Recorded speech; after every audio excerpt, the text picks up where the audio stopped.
Então, gente, continuando aqui o que a gente vinha dizendo, quem entrar depois pega esse comecinho lá na gravação.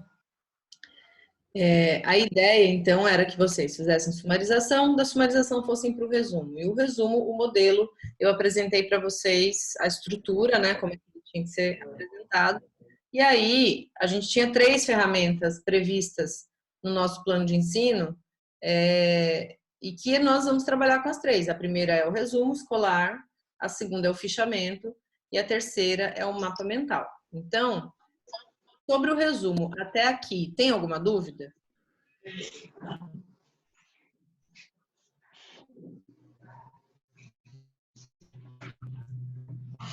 Quem tiver dúvida e não quiser falar agora, também não tem problema. Já falei isso, né?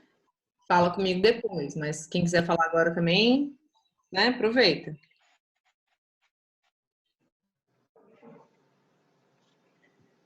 Bom, então vocês precisam dar conta do resuminho, porque agora o próximo passo vai ser o fichamento. O fichamento eu vou mostrar para vocês, então, como é que nós vamos trabalhar.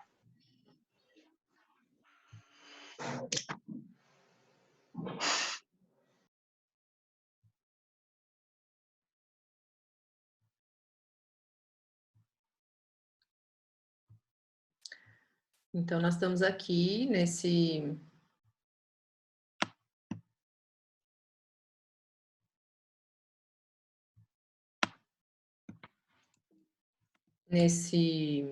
slide, com um modelo de fichamento, que é com esse modelo aqui que nós vamos trabalhar. Então, qual é a ideia? Nós vamos fazer fichamento de qual texto? De novo, do Balzac encontra Beckham. Ai, professora, eu não aguento mais esse texto. Mas é assim mesmo, a gente vai esgotar esse texto, porque nosso trabalho aqui tem sido mostrar para vocês como é que se esgota um texto para estudar, né? Ah, professora, mas podia ser um de nutrição. Podia, mas acontece que não é minha área para eu poder ajudar quando vocês tiverem qualquer dúvida. Então, não poderia ser irresponsável de querer destrinchar com vocês um texto de nutrição. Mas é um texto que fala sobre cultura, que tem tudo a ver com a área que vocês escolheram para trabalhar, porque alimento é cultura, né? Então, é uma discussão universal essa do Terry Eagleton. Ela serve para qualquer área de formação. Porque não se engana muito quem pensa que o sujeito que é nutricionista ele vai entender só de nutrição. Ou o sujeito que é educação física vai entender só de exercício. Um profissional completo, ele precisa entender onde é que a sua área de saber se localiza dentro do conjunto de saberes que a humanidade produziu. Então, esse texto que eu trabalho, do Terry Eagleton, ele conversa, ele dialoga com qualquer área. Ele está lidando com um tópico que interessa a qualquer área de formação profissional e acadêmica, que é a questão da cultura, tá? Então, nós vamos fazer fechamento desse texto, sim, para que a gente faça esse exercício que eu acho que vocês precisam passar agora, que vocês estão começando o curso, que é de esgotar um texto. Lembra que é estudo é um tipo de trabalho. Se fosse fácil, chamava ficar de pijama, que acho que agora tem que mudar, né? Então, não é. Então, o que eu vou fazer? Essa tabela aqui, eu vou montar para vocês o esqueleto da tabela com a primeira linha aqui, né? Não é linha que fala, é célula preenchida, né? Qual que é a primeira célula? É a da referência bibliográfica. O que eu dizia para vocês na nossa aula lá presencial, é que todo mundo que faz fichamento já coloca a referência bibliográfica completa em cima, porque depois, se você precisar usar essa citação aqui no seu trabalho, você sabe que é dessa obra aqui. E aí você não precisa sair caçando de qual livro você tirou a citação, né? Então, eu vou preencher para vocês uma tabela como essa e vou sugerir aqui em cima o que é que vocês vão fichar do texto do Terry Eagleton. Vocês lembram que eu tinha dito para vocês em sala, quando eu fiz aquela lista de dúvidas que foi surgindo, vocês falaram, ele falou aí vales do Yorkshire, aí eu anotei. Vocês lembram disso, né? Que a gente foi fazendo um levantamento das coisas que vocês deram de cara no texto e causaram algum apagamento porque vocês não tinham conhecimento prévio? Pois bem, aquela lista, eu até falei, anotem essa lista aí, porque vocês vão pesquisar sobre ela. Essa lista vai ser uma das tabelas, uma das colunas que vocês vão preencher aqui, que eram os conhecimentos prévios necessários para entender o texto. Então, tudo que é de vocabulário que você não sabia antes, uma palavra que você encontrou, que você foi e que você pesquisou para descobrir, você vai colocar na primeira coluna. Na segunda coluna, todas as vezes que o Terry Eagleton define cultura, seja cultura erudita, seja cultura popular. Depois a gente vai fazer uma outra coluna com os exemplos que ele dá para definir uma coisa ou outra. Isso é um fichamento, tá? Porque aí depois que a gente tiver terminado o fichamento, a gente vai para para outra ferramenta de organização dos estudos, que é o mapa mental. Deixa eu desligar aqui de novo esse trem que fica apitando toda hora.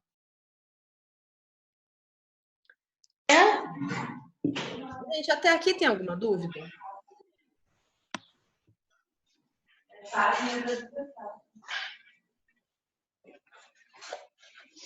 Tudo bem? Eu vou mandar esse. Não deixando nada.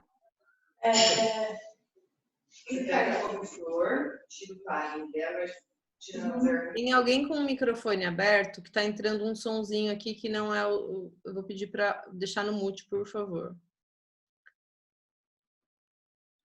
Tem uns couve-flor delícia saindo aí, hein? Depois que passar, me chama, inclusive. Mas agora vamos desligar o trem aí. Então, gente, a gente vai... Não. Vocês vão preencher uma tabela como essa.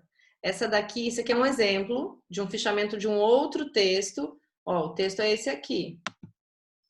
Resumo, São Paulo. Nesse texto aqui, que eu fiz como modelo essa tabela, vocês têm definições sobre resumo, que o cara apresentou no livro dele. Aí, esse aqui está na página 62, esse aqui está na 47. Estratégias para resumir o que ele apresenta lá. E aí eu coloquei aqui. Isso aqui é um exemplo. O de vocês, aqui em cima, não vai ser o Machado Lousada resumo. Aqui em cima vai estar Eagleton, né? Terry Eagleton.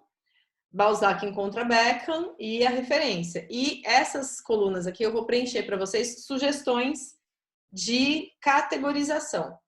Professora, eu não quero preencher essas categorizações que a senhora colocou. Posso colocar outras? Pode, desde que me mostre que você destrinchou o texto, à vontade. Eu vou colocar como sugestão algumas colunas, porque eu acho que facilita o trabalho de vocês, tá? E aí vocês vivem o fichamento para saber como é, tá? E aí eu vou colocar, bom, a gente tem 3 atividades para vocês me mandarem. O resumo, que quem já enviou já tá ok. O fichamento, que vai ser para a próxima semana, até a próxima semana.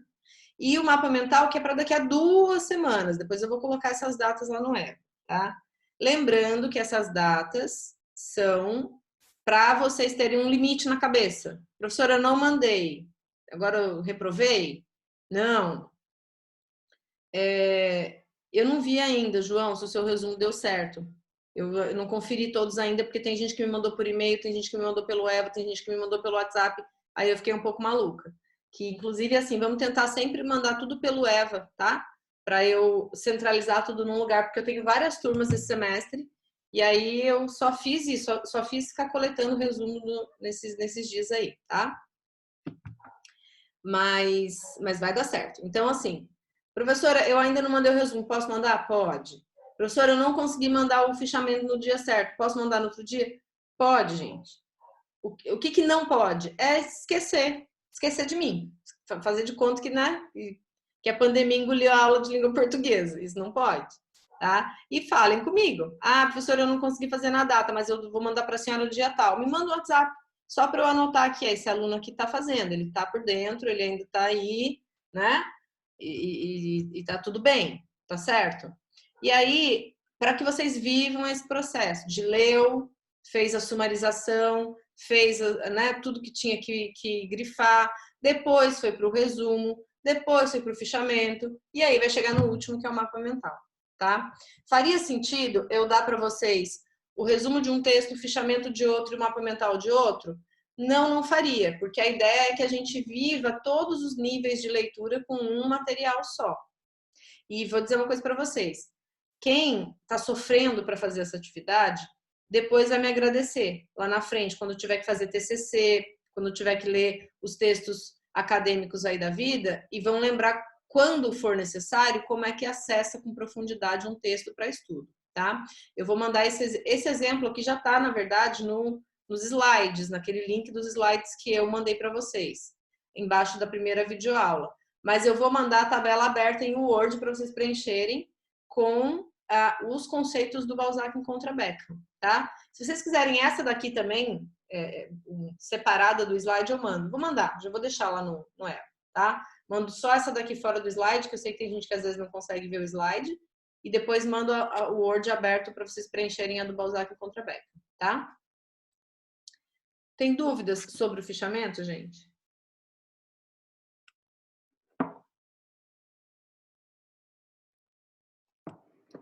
Então tá, se surgirem dúvidas depois, ok, tudo bem, é só a gente seguir e ir para frente. Agora, nós vamos entrar no mapa mental, que ele está lá na ponta dessas ferramentas de estudo que a gente está vendo. A primeira, então, era o resumo, estratégia de compreensão. Depois vinha fichamento, estratégia de organização de ideias. E mapa mental, que aí é memorização. É claro que ele também é de organização, mas ele é uma ferramenta de memorização. Aqui,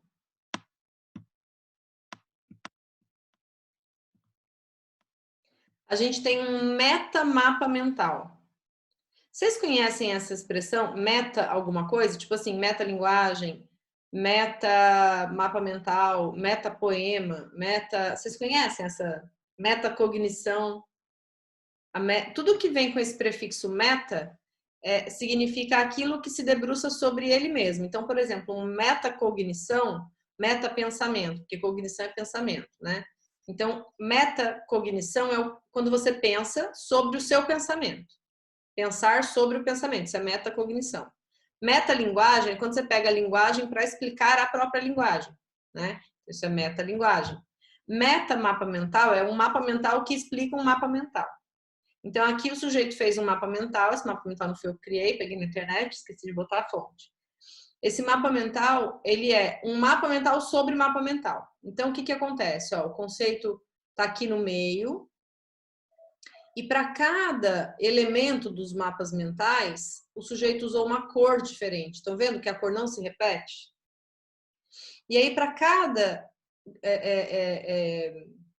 ramo desse aqui, para cada ramificação dessa daqui, ele usa, olha, tem palavra-chave aqui no ramo, mas aqui na ponta ele só usa ícones, só usa desenhos, né? Porque um dos princípios dos mapas mentais é usar ícones e desenhos e imagens no lugar das palavras, porque o nosso cérebro tende a se lembrar melhor de quando você usa ícones, de quando você usa desenhos, né?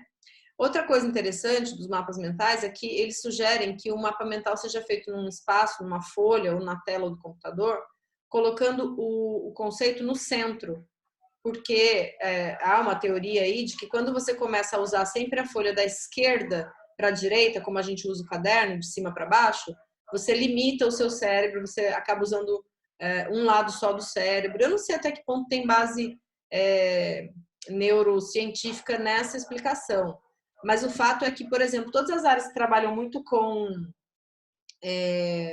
criatividade e que precisam organizar o pensamento usam muito os mapas mentais, né? Então, por isso eu gosto bastante de pensar que essa ferramenta realmente nos ajuda a organizar melhor as ideias e a lembrar dessas ideias. Vocês querem ver um exemplo?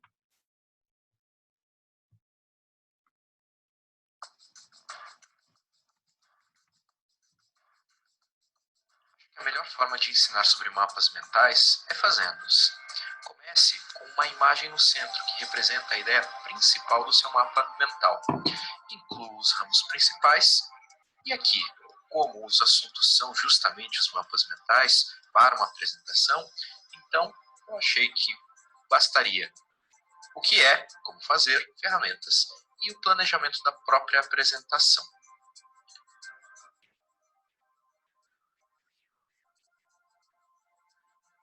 Os mapas mentais são um estilo de diagrama, criado pelo inglês Tony Buzman.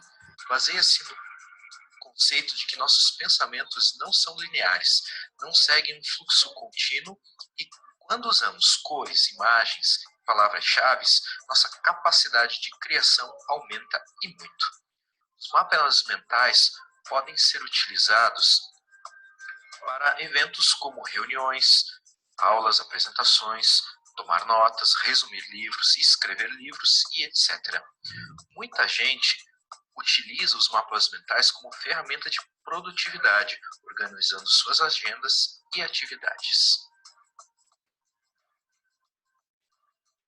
Para fazer os mapas mentais, Tony Buzman criou 7 leis para eles.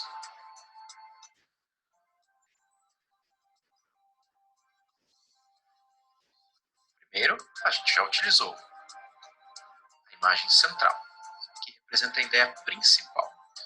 Deve-se utilizar cores para separar os ramos, para indicar prioridades, enfim, crie o seu código de cores. Conecte os ramos criando os primários, secundários, terciários e assim por diante. Crie os ramos de forma curvilínea, para que realmente pareçam uma árvore. Use imagens e palavras-chave para fortalecer as ideias. Dê uma olhada nas imagens. Temos uma que representa as cores, a outra os ramos. Uma para as imagens e a outra para as keywords, para as palavras-chave. Agora leia rapidamente as 7 leis.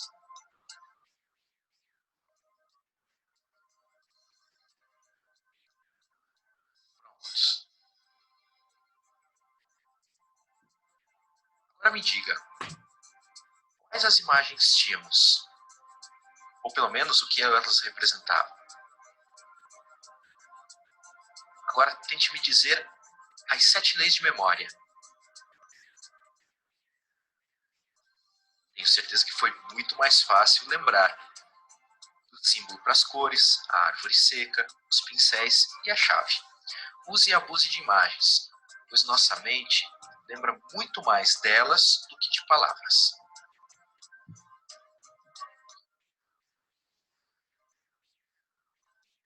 As ferramentas que uso para fazer os mapas são o Mind Map, o software do próprio criador deste conceito. O ponto positivo é que dá para criar mapas muito bonitos. O FreeMind, que é um freeware leve e grátis. E último, estou usando mais o MindMaster, que não faz mapas tão bonitos quanto o iMindMap, mas tem o apelo de ser online e posso acessar minhas ideias de onde quer que eu esteja.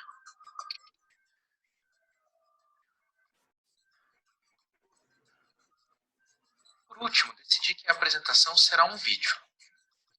Para isso, irei pesquisar no YouTube para ter ideias de como fazer o vídeo. Escreverei o roteiro, gravarei essa indução e depois sincronizarei o vídeo das minhas ideias pelo Snagit. Por último, vou tratar o vídeo e fazer o upload dele. Fácil, não?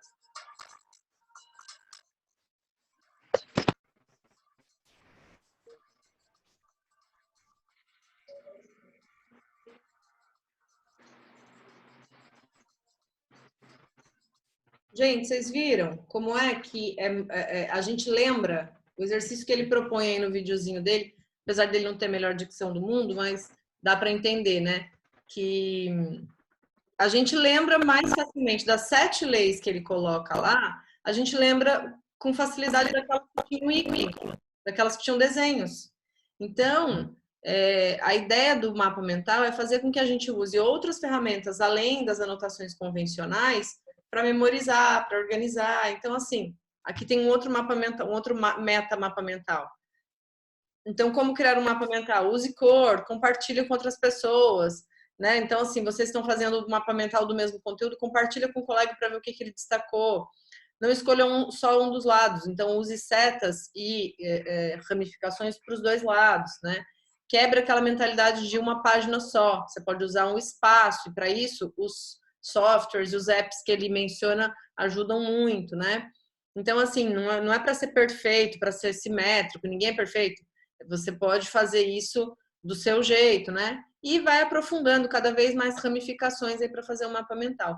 Essa é a ideia do mapa mental, gente. Sabe quem que usa muito mapa mental? Quem estuda muito para concurso, por exemplo. Essa é uma estratégia muito usada para quem é concurseiro, porque faz com que você realmente organize o seu pensamento melhor, de modo que quando você precisa desse conhecimento, ele fica lá no seu cérebro organizadamente, né? Por que muita gente usa o mapa mental e não dá certo, e não funciona? Porque não faz o caminho de primeiro aprender, organizar e depois memorizar. Então a pessoa vai direto para a memorização. Por isso que quem estuda olhando o mapa mental de outra pessoa vai mal mesmo assim. Porque o percurso de construção do conhecimento não é igual de uma pessoa para outra. Então você tem que passar por todos esses estágios, né? Então é por isso que a gente está fazendo esse movimento de dissecação quase do texto do Terry Eagleton, que é para vocês experienciarem, vocês viverem isso que é a leitura para estudo até o talo, né? Então é por isso que a gente está fazendo esse movimento, tá? Sobre o mapa mental, tem dúvida agora? Claro que depois que vocês começarem a trabalhar pode ser que surja, mas por hora deu para entender a proposta e a lógica do que é um mapa mental? Sim, tá bom. Aí tem para fechar esse slide aqui, ele tá com um probleminha no pet, então eu vou por aqui.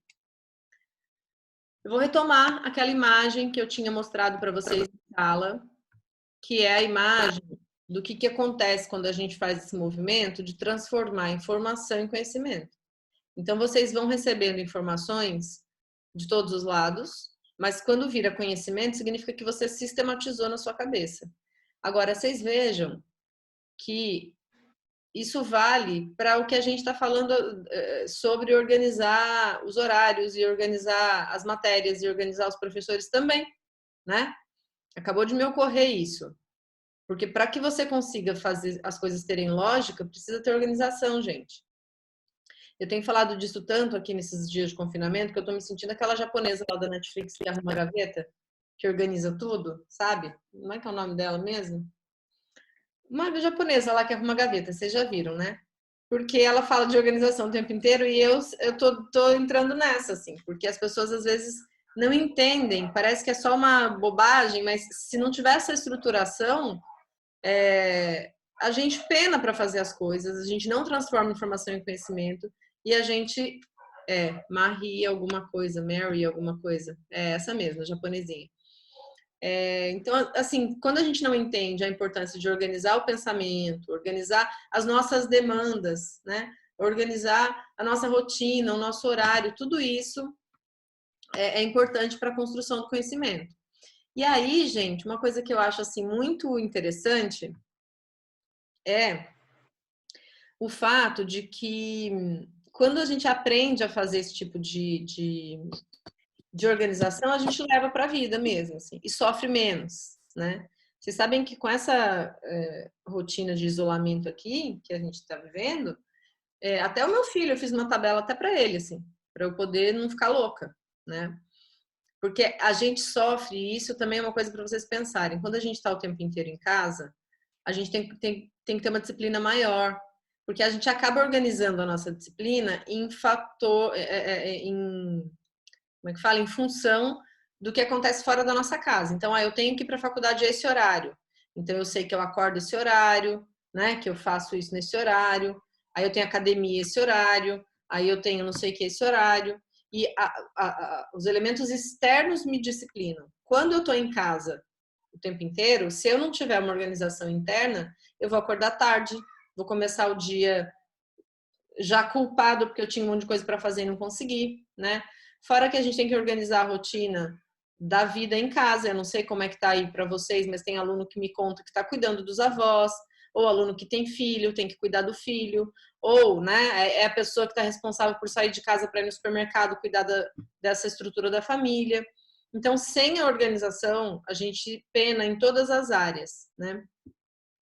Então, acho que esse exercício aí ele é importante para a gente, não só na nossa disciplina, olha que coisa.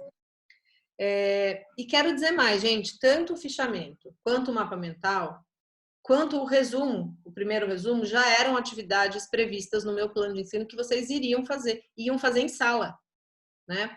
Por isso que a minha proposta é que na semana que vem eu vou colocar uma videoaula para vocês lá, dando uma arrematada nesses conceitos, mas eu vou deixar, usem o horário da nossa aula de sexta-feira, as 2 últimas da semana que vem, para vocês trabalharem nas nossas atividades, né? E na outra semana também, vou colocar a videoaula para vocês assistirem, mas usem para vocês trabalharem nas nossas atividades, porque seriam atividades que nós faríamos em sala, né? Tirem as dúvidas comigo da maneira que vocês quiserem, mas usem os nossos horários, tá? Então, não tem nada de diferente acontecendo na nossa disciplina em relação às atividades. Eu lembro de ter visto também, agora eu não sei se foi do questionário da turma de vocês ou não, mas alunos dizendo, tem mais atividade agora para entregar que não teria no presencial. Eu não sei como que os outros professores estão fazendo. Pode ser que isso esteja acontecendo com outras disciplinas, mas na minha já ia ter mesmo isso para entregar.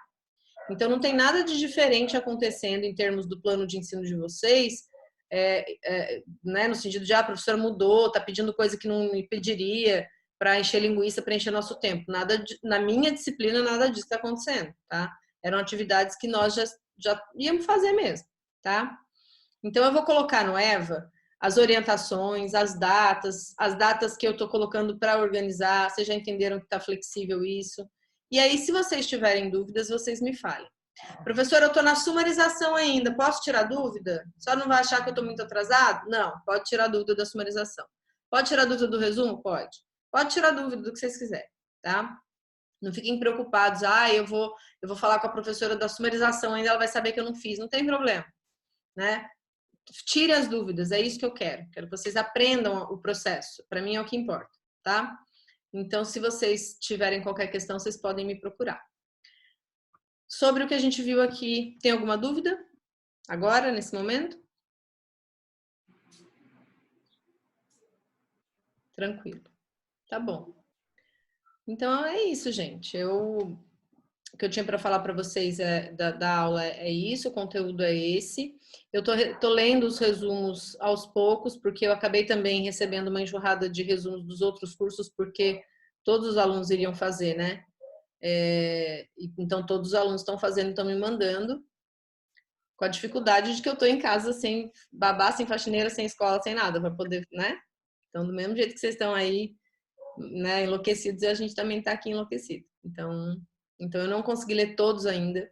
Estou lendo no tempo que eu consigo, vocês vão mandando no tempo que vocês conseguem, e aí a gente vai fazendo a coisa acontecer, tá? Eu queria pedir para vocês uma coisa, que é o seguinte: para esse próximo vídeo que eu quero gravar, eu queria falar um pouco dos resumos que vocês estão mandando, mas eu queria usar uns trechos sem falar o nome, claro, de quem mandou. Se alguém se sentir, a professora não queria que usasse o meu, não, por favor, não use, me manda uma mensagem no WhatsApp privada, só para eu saber que você não quer que use o seu. Porque quem não fala nada eu já vou considerar que eu posso usar.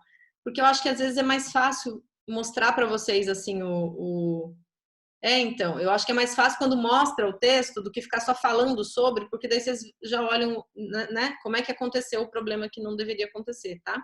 Mas quem não quiser também não tem problema, porque o que não tá faltando para mim aqui é resumo do Balzac contra Beckham, para poder usar de exemplo, tá? Só para, né, para não ter mal entendido depois, tá?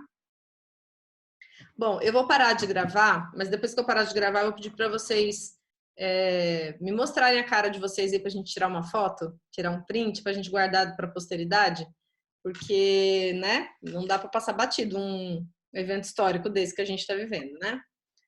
Ó, já veio me avisar que só falta 10 minutos. Mas que coisa esse negócio. Vou ter que comprar esse negócio. Saco. Bom, um beijo então pra quem tá vendo na gravação, que vai ver depois, que agora a gente vai ficar só nós aqui batendo um pouco de papo, tá? Beijo, a gravação tá encerrada.